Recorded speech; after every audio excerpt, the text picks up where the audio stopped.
simple. So that's what we did. And that's what we continue to do. Now, blueberries in Alaska aren't that easy to get. You're competing with cold weather, a very hostile climate, and bears. And sometimes bears win. But not with Kayani. Kayani wins. So we have assembled the best products imaginable because we want a business that's successful. And we'll continue to make sure we have the best products. And I'm not responding. Okay, the second part of why Kayani I want to talk about is the founders.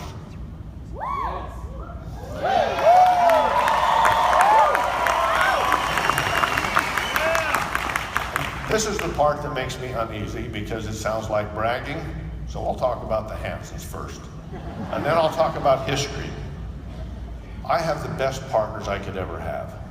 Their integrity is unquestionable, their drive is unbelievable, their business sense. I aspire to be the kind of person that Jim and Kirk Hansen are. And that's what my goal is to be.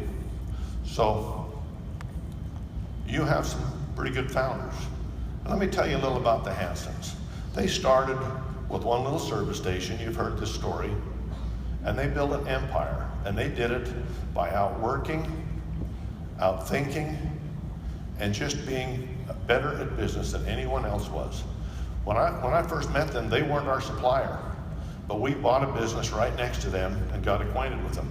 And we were dealing with one of the long-established businesses that had been in the area for years. But pretty soon we were dealing with them. And it wasn't long till there weren't many other choices of who you could deal with. That's how good they were. Now I'll tell you a little about the Taylor's farm. Just because you haven't had a chance to hear it yet, you've heard bits and pieces. My dad was one of 4 brothers, and his father, my grandfather, was a farmer.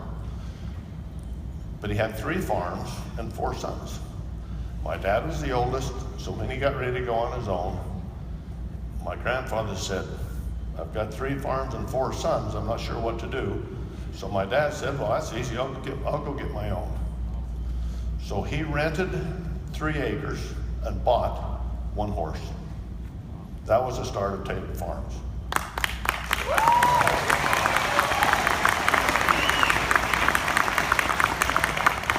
Now our farm is 10,000 times bigger than that now. So it has grown.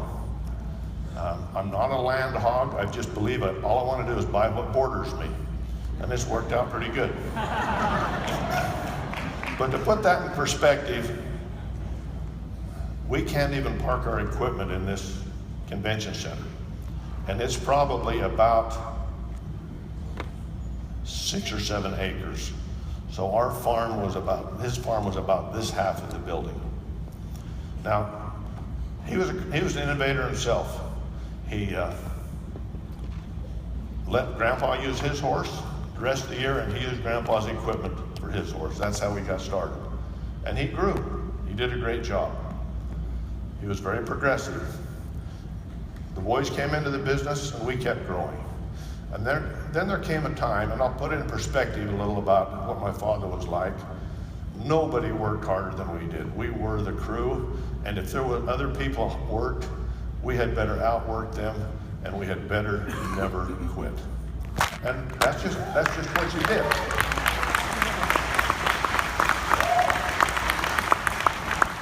So there came a time of transition as he decided to retire. And he was going to sell the farm to his sons. And he met with business advisors, tax accountants, attorneys, and they were planning, how do we transition this farm without giving it all away to taxes? How do we do it so it will cash flow, all of the details. And it wasn't an easy task, and my dad was fairly simple and direct. So his advice given to him was, you need to give the farm to your sons. If you don't, you'll just lose it to taxes. Everything you've worked for will go to taxes. I thought, this isn't going to fly. That's not my dad. And I'm not going to quote him exactly, but you'll get to understand the message. We're sitting in an attorney's office, and he puts his thumb on his chin and says, BS. But he didn't use the abbreviation. BS. If they buy it, they'll keep it. If I give it to them, they'll lose it. End of conversation. He understood the meaning of sacrifice and hard work. And I've many times thought, as I've seen his brothers were reasonably successful at farming, but by the end of their careers, they had to go get other jobs. But I've often thought, and I'll compare this to the county business, as you think, how do I come up with $600 or $1,300? How do I get started on this? The obstacles are too great. I thought how grateful I am and how wonderful the opportunity was to be limited to 1 horse and 3 acres. How much greater that was to grow and to build than being given too much. And I compare that to your business. Think about it. I can build a business off of this with only 1 horse and 3 acres. Now I'd like to talk for a minute about compensation plan. Why compensation? I want to apologize to one of our young, industrious go-getter leaders. Several have told me we pay too much.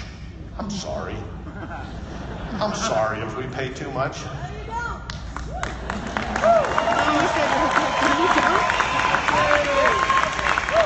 Not everyone says that, though. There are those who are more mature, understanding business, to understand what we're doing. There's a method to our madness. It's simple. And I'll compare it to this statement.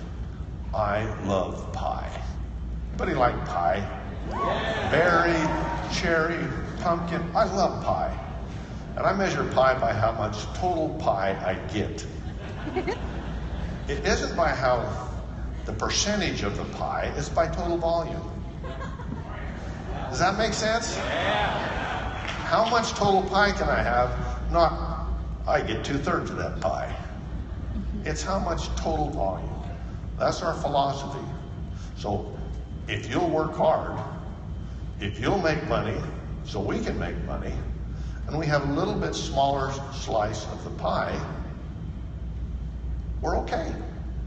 We still get pretty good volume of pie. More pie, yes. So it's simple, I like pie. Now, there's another part of it. If we didn't have that approach, would we have 5,000 people here on this short plan? No. If we have the best products and we are fair in our compensation plan and you trust us as partners, you'll stay. You will.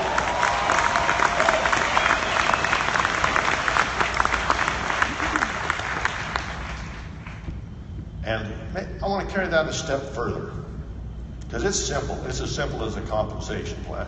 It's as simple as the products. We can't attract and keep the best leaders unless we have those elements in place, and we know that. Now, taking it a step further, I hope you feel like we treat you fair. In my other business, I hope you do. If you don't, we're doing something wrong. In my other businesses, my employees feel like they're treated fair, and it's a great relationship. Now, if you feel like you're treated fair, you're going to stay. But that's not good enough to just stay. It's not good enough just to show up.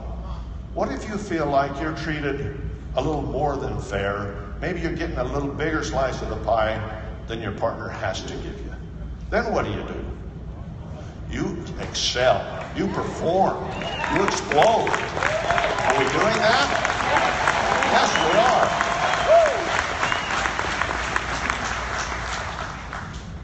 Our plan's working. So I'm sorry we're overpaying you, but the expectation is You are going to work hard and smart and be leaders, and we're all going to do better. And it's working.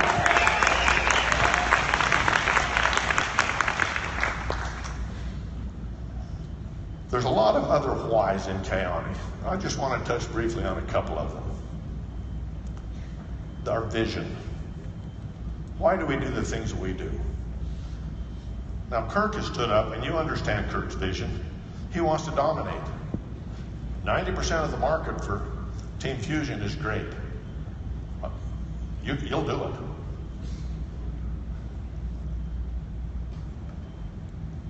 But if you see the vision of what we're trying to do, it will help you to do the same thing we want to do. And if you want to see our vision, I'll compare it to shooting a gun. Take 2 points, the rear sight and the front sight, or line up 2 points when you're shooting grade or anything you're going to do, and you'll see the direction you're going.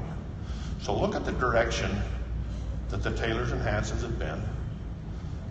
Look where we're at now, and you got a pretty good idea where we're headed. That's our vision.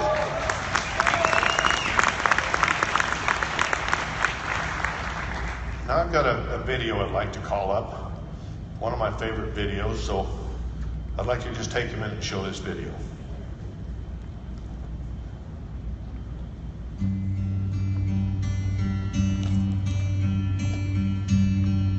As autumn arrives in the western United States, the serene country landscape is visited by harvesters, both man and machine.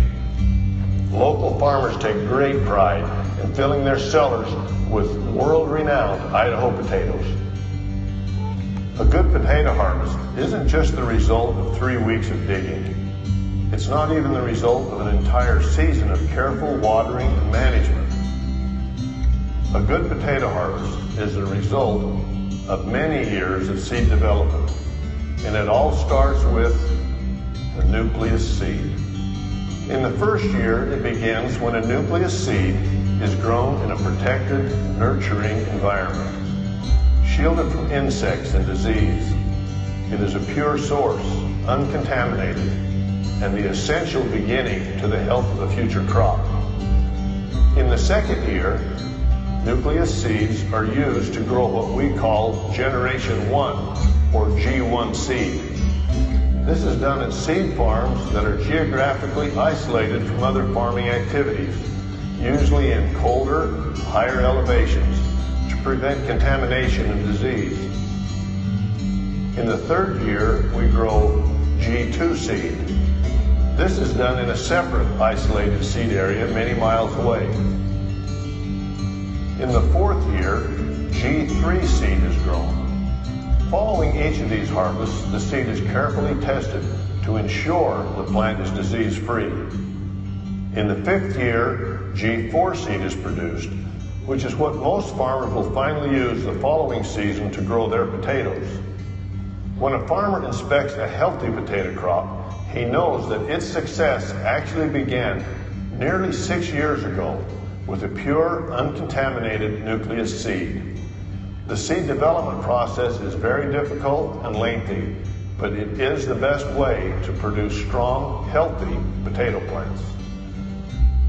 The network marketing industry is, in many ways, like potato farming. When network marketing companies fail or fall apart, their framers often go on to form or join new organizations, bringing with them the same ineffective practices that led to their failure. A contaminated seed will only yield a diseased crop. Keoni is different. Keoni was formed like a nucleus seed, free from contamination and disease. We built Keoni on a foundation of principles and ethical business practices that, for us, had already proven to be successful in our respective enterprises. This is the great differentiating factor between Keoni and many other network marketing companies. We reject the failed practices of unsuccessful organizations. We embrace and aspire to principles like integrity, dedication, loyalty, and hard work. We are building Keoni, upon a foundation to last forever. Having started as a nucleus seed, Kyani will continue to honor these principles to ensure successful harvests for all of us in the Kyani family for years to come.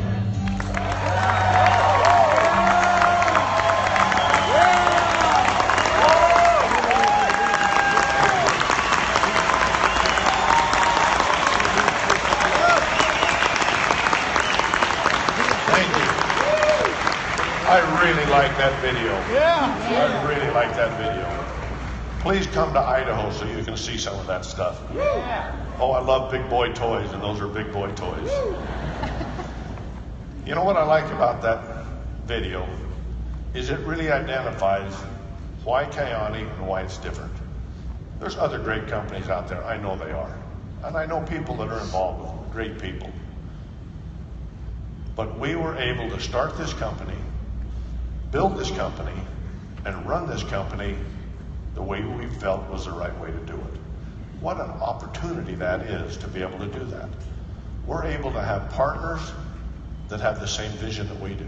Yep.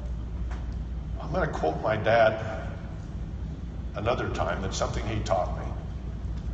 And when we first started in this industry, we didn't know much about it. Very, very little. Almost nothing. But we hired some good people that did know the industry, and we asked a lot of questions. But we had one upper level employee. He was a great guy, but he was so ingrained in how this industry has traditionally run. It had to be this way. And one day he's telling us, well, this is how you have to act as founders. This is what you have to do. This is what you say. And that kind of irritated me. And I listened to him for a while, and I finally just stopped him. I said, just stop for a minute. Who owns this company? Well, you do. So I quoted my dad. BS. Only I didn't say BS. This is our company. That's not us. And we're going to do the way we want to do it, and we're going to do it the right way. And this is the result.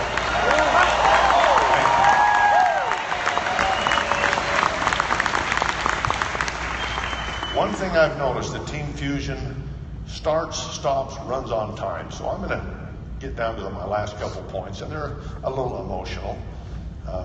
I could talk about technology. This is what I know about the technology. Every week on my cell phone, I get the updates of what's going on with technology. And I have to scroll 4, 5, and 6 times to read them, and I don't understand hardly any of them, other than we have the most unbelievable staff making sure our technology is there for you when you need it, and it will never, ever stop.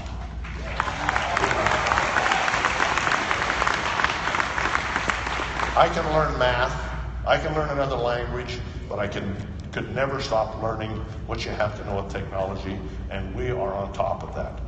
Because that's what you have to have, that's what we have to stay in business. I wanted to talk a little about events and recognition. I'll just mention a couple points. Just finished a great event. What a chance to regroup. What a chance to refocus. What a chance to restart. And get to know and be trained by great leaders. Great opportunity on some of the retreats and travel that you can experience. Please come to Idaho. I have the opportunity to recognize. And I've got strong feelings about recognition. And I don't compare it to ego. I don't compare it to wanting to have attention. I like to compare it to justice.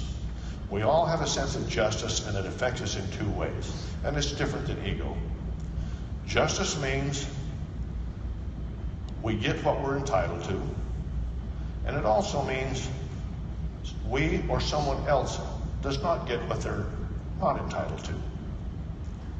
That's justice. And that's an extension of our recognition. If you recognize someone because they've done something right, that's justice. But if you don't recognize them, that's a negative feeling. That's pushing them down. So as you walk on stage, as you accomplish things, I hope you feel that Kyani reason that we want to recognize you, to thank you for what you've done, not to get a big head, not to get a big ego, but to reward you and for justice to be served for all of your efforts. Now, the last thing I'd like to talk about, and I'll just tie them together a little, and that's Caring Hands and the Potato Pack. Wow. And you guys did it. Thank you. You did it.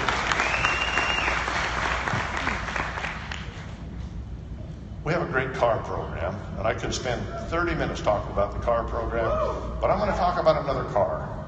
I'll just call it a vehicle. And the vehicle is Caring Hands, and it goes two ways, has two purposes. It's the vehicle that we use to help people who need help. That's what Caring Hands is. Thank you. Many times it's people we don't know, we'll never see, but they're our brothers and sisters. They need help, and that's the vehicle we have to go help them. Now, the other way this vehicle works, it's the vehicle that as Kiani we use to help ourselves become better people. And that's every bit as important. That's how we share our good fortune. And we firmly believe, as founders, as corporate, as staff, as many of you do, that when you are so blessed that you should share. And you should share with those in need. Right. You should. Now, I get to do a lot of stuff.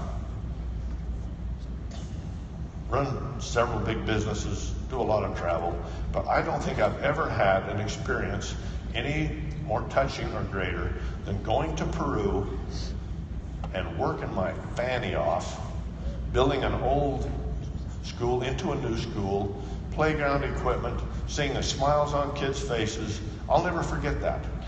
I'll never forget that.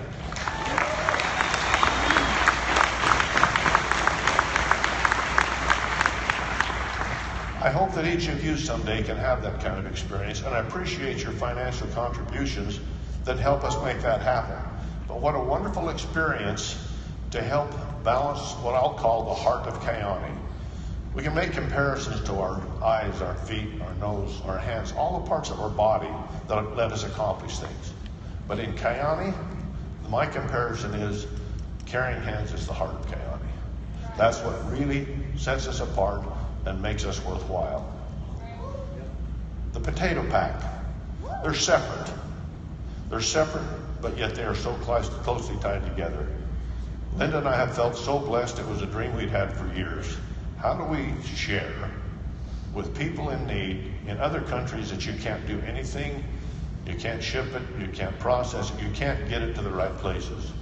With Caring Hands and the tie-ins now with the Potato Pack, it's unbelievable.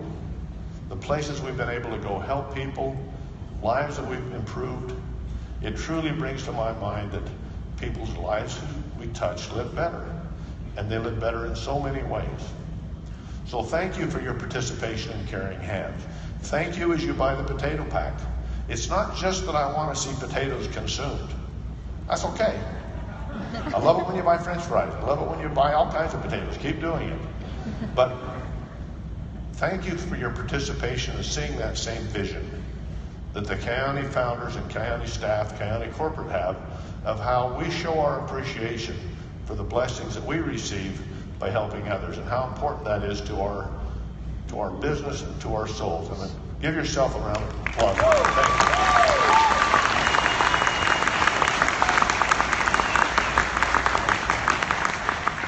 Now I run out of time before I run out of material, so I'll come back another day. How's that? Okay, I will. Thank you. I just want to close with this.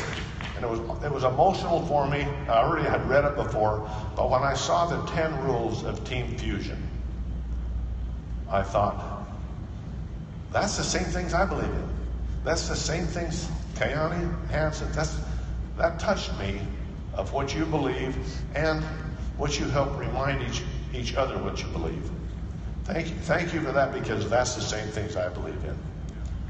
And I'll leave with one last thought. There's a little play on words. As I was thinking about this event and the importance of this event, the importance of being here. We're here for an infusion for Team Fusion. Yes, thank you.